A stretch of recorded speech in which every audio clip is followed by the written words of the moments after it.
Assalamualaikum warahmatullahi wabarakatuh.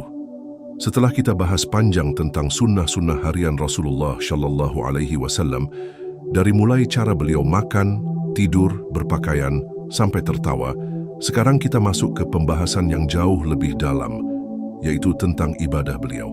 Disinilah terlihat dengan jelas betapa totalnya cinta Rasul kepada Allah Subhanahu wa Ta'ala, bahkan sampai-sampai kakinya bengkak karena berdiri terlalu lama dalam salat malam.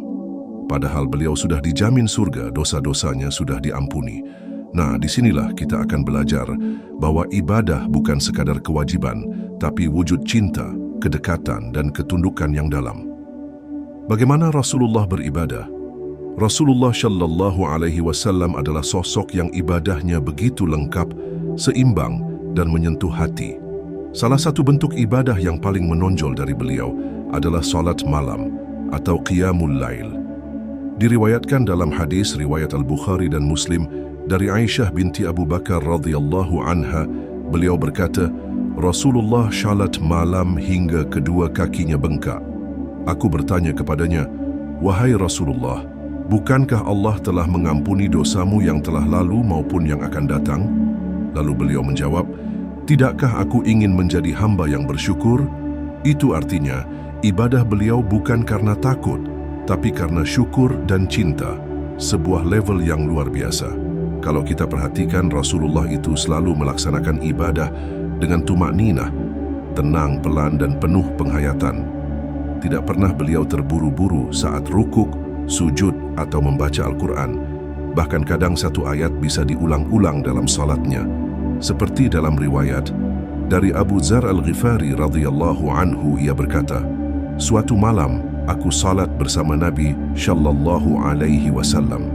Beliau terus mengulang satu ayat sampai pagi.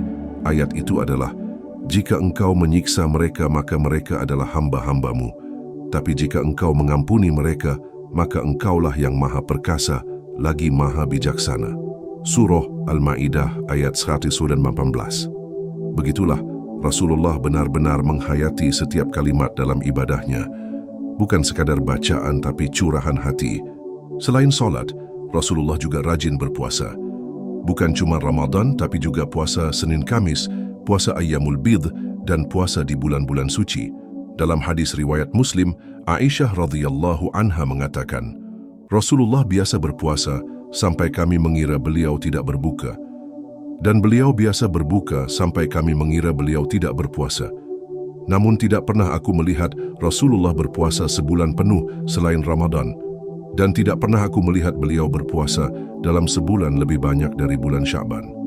Puasa bagi Rasulullah bukan cuma menahan lapar, tapi latihan jiwa. Melatih keikhlasan, sabar, dan pengendalian diri. Rasulullah adalah pribadi yang lisannya selalu basah dengan zikir. Setiap momen beliau isi dengan menyebut nama Allah saat bangun tidur, masuk rumah, keluar rumah, sebelum dan sesudah makan, bahkan saat bercermin. Dan beliau tidak pernah bosan berdoa. Salah satu doa yang paling sering beliau panjatkan adalah, Ya muqallibal qulub, sabbit qalbi ala diinika. Wahai zat yang membolak-balikkan hati, teguhkanlah hatiku di atas agamamu. Hadis riwayat At-Tirmidzi. Bayangkan, ini Nabi yang hatinya paling bersih, paling lurus, masih takut hatinya tergelincir. Lalu bagaimana dengan kita? Yang menarik adalah, meskipun ibadah beliau luar biasa khusyuk, tapi Rasulullah tidak pernah menjadi orang yang eksklusif atau menjauh dari manusia. Justru beliau jadi manusia paling ramah, paling lembut, dan paling sosial. Kata Abdullah bin Mas'ud radhiyallahu anhu, aku tidak pernah melihat seorang pun yang lebih sering mengingat Allah dibandingkan Rasulullah Shallallahu Alaihi Wasallam. Hadis riwayat Ahmad. Kita tutup bab ini dengan kata-kata dari Imam Ibnul Qayyim rahimahullah. Hati yang paling hidup adalah hati yang paling banyak mengingat Allah, dan hati yang paling dekat dengan Allah adalah hati yang paling meneladani Rasulullah dalam ibadahnya. Kita baru saja membahas tentang ibadah Rasulullah Shallallahu Alaihi Wasallam. Bagaimana beliau berdiri dalam salat malam sampai kakinya bengkak, puasa Senin Kamis, zikir sepanjang hari, dan doa-doa yang begitu dalam. Dan sekarang, kita masuk ke inti ibadah itu sendiri, salat. Karena sejujurnya, dari sekian banyak ibadah, salat adalah puncak kedekatan seorang hamba dengan Tuhannya. Bahkan Rasulullah bersabda, salat adalah tiangnya agama. Hadis riwayat At-Tirmidzi dari Mu'adz bin Jabal. Dan tiang itu dalam kehidupan Rasulullah bukan cuma kuat, tapi juga indah, kokoh, dan menghidupkan jiwa. Yang paling utama dari salat Rasulullah adalah khusyuk dan tumaknina. Salat beliau tidak terburu-buru. Setiap gerakan dan bacaan beliau adalah bentuk komunikasi langsung dengan Allah. Sujud beliau panjang, rukuk beliau lama. Bacaan beliau tidak asal lewat di lisan, tapi dihayati dari hati. Diriwayatkan dari Al-Bara' bin Azib radhiyallahu anhu, ia berkata, "Aku melihat salat Rasulullah ketika beliau rukuk, punggungnya lurus, dan ketika beliau berdiri antara dua sujud, waktunya hampir sama lamanya seperti rukuknya." Hadis riwayat Al-Bukhari. Bayangkan, bukan hanya gerakannya tertib, tapi setiap momennya juga penuh penghayatan, tak ada yang tergesa-gesa. Dalam salat, Rasulullah tidak selalu membaca surah yang sama. Beliau bisa membaca Al-Baqarah, An-Nisa, dan Ali Imran dalam satu rakaat saat Qiyamul Lail. Tapi beliau juga kadang membaca surah pendek, tergantung situasi dan kesiapan makmum. Bacaan sujudnya pun menyentuh hati. Subhana Rabbiyal A'la, Maha Suci Tuhanku yang Maha Tinggi. Dan kadang ditambah, Allahumma gfir li dhanbi kullahu, diqqahu wa jillahu, awwalahu wa akhirahu, alaniyatahu wa sirrahu. Hadis riwayat Muslim. Sebuah permohonan ampunan yang begitu lengkap untuk dosa besar dan kecil, yang tampak maupun yang tersembunyi. Yang luar biasa, Rasulullah tidak hanya fokus kepada kualitas ibadah dirinya saja. Beliau sangat memperhatikan makmum. Pernah suatu kali, beliau memendekkan salat karena mendengar ada anak kecil menangis. Dalam hadis riwayat Al-Bukhari, Rasulullah bersabda, "Aku berdiri untuk salat dan aku ingin memanjangkannya.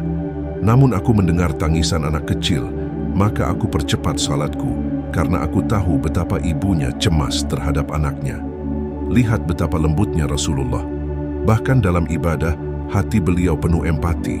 Kalau kamu sampai di sini dan merasa semakin kagum dengan sosok Rasulullah dalam salat, yuk tulis di komentar, "Ya Allah, jadikan aku hamba yang khusyuk dalam salat."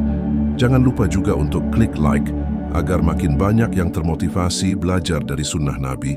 Share video ini ke sahabat-sahabatmu, dan tentu saja subscribe biar kamu nggak ketinggalan konten penuh hikmah dari channel ini.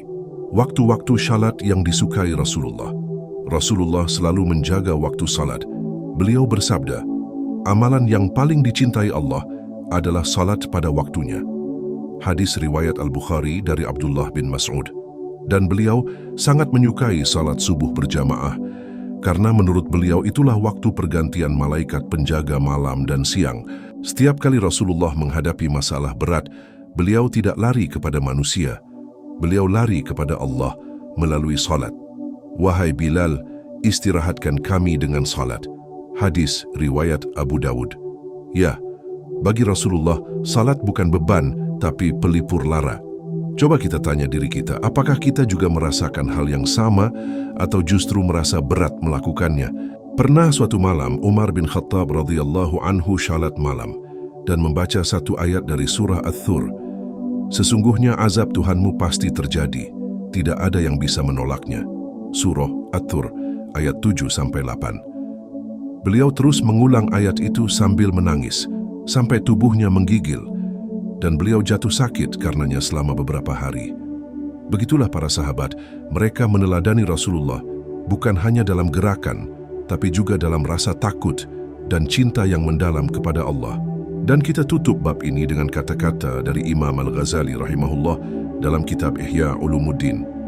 Salat yang benar adalah ketika engkau berdiri di hadapan Allah dengan hati yang khusyuk, pikiran yang jernih, dan tubuh yang tunduk. Jika tidak demikian, maka hakikat salat belum engkau capai. Wassalamualaikum warahmatullahi wabarakatuh.